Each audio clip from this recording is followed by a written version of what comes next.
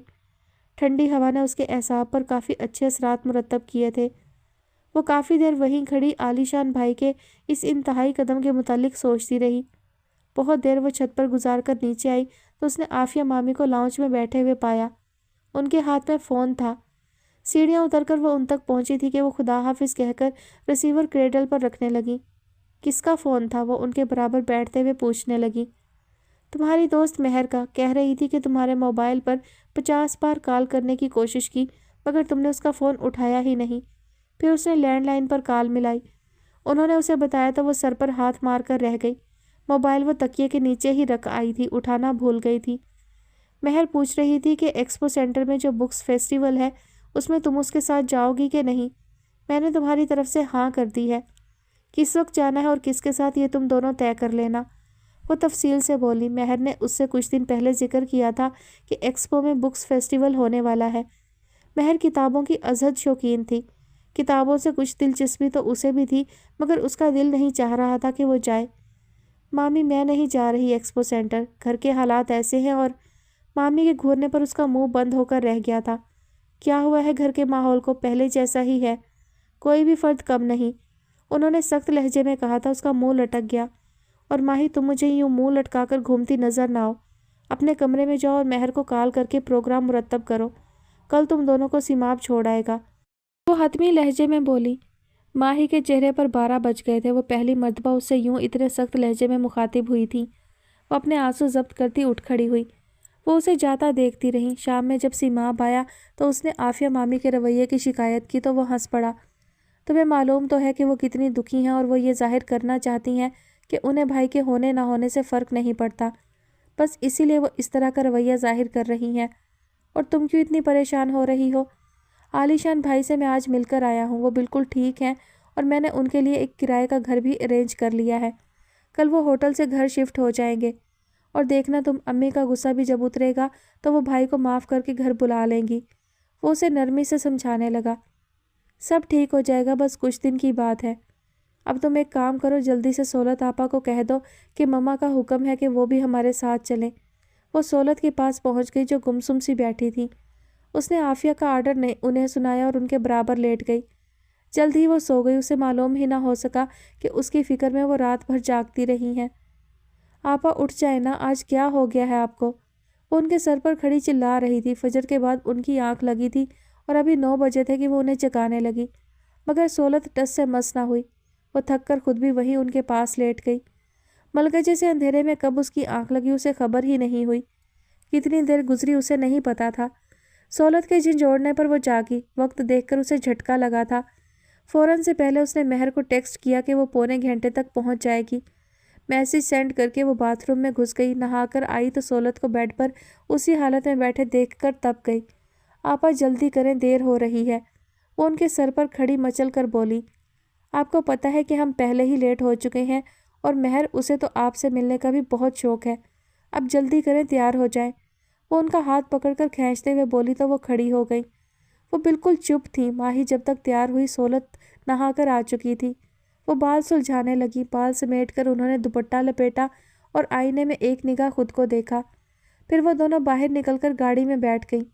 گاڑی سیماب چلا رہا تھا، ماہی اس کے برابر بیٹھی تھی۔ مہر کے گھر کا پتہ ٹھیک طرح سے معلوم ہے نا؟ سولت نے جب تیسری بار یہی سوال دہرایا تو وہ چڑ گئی۔ گاڑی مین روڈ پر رواں دواں تھی۔ آپا اب اگر آپ نے مجھ سے مزید ایک اور بار یہ سوال پوچھا تو میں سیماب کا سر پھاڑ دوں گی۔ وہ کن اکھیوں سے سیماب کی طرف دیکھ کر بولی۔ سیماب نے یکدم گاڑی کو بریک لگا دیے۔ تم ہر وقت میرے ہی پیچھے کیوں پڑی رہتی ہو؟ اب اگر آپا اس طرح کے سوالات پوچھ رہی ہیں تو تم میرا سر کیوں پھاڑو گی؟ وہ چلا کر بولا۔ ماہی کے لبوں پر مسکراہٹ رینگ گئی۔ آپا کو تو میں کچھ نہیں کہہ سکتی کہ وہ مجھ سے بڑی ہیں، اس لیے تم ہی بچے ہو۔ وہ کندھے اچکا کر بولی۔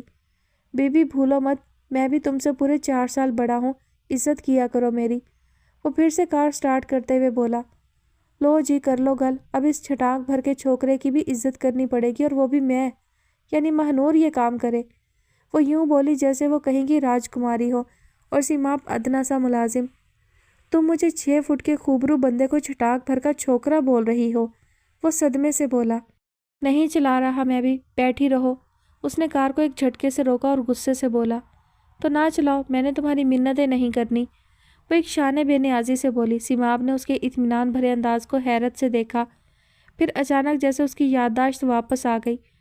ٹریفک سے بھرے روڈ پر گاڑی روکنے کا مطلب اپنے پیچھے چلتے جمے غفیر کی بنا سینسر کی ہوئی گالیاں سننا اور کانسٹیبل کی جیب بھی بھرنا تھا۔ وہ اسے کھا جانے والی نظروں سے گھورتا چپ چاپ کار سٹارٹ کرنے لگا۔ ماہی کا دل چاہا کہا لگا کر ہنس پڑے، اور اس نے ایسا ہی کیا۔ سیماب بڑبڑانے لگا۔ آپا آپ کیوں اتنی خاموش اور گمسم ہے؟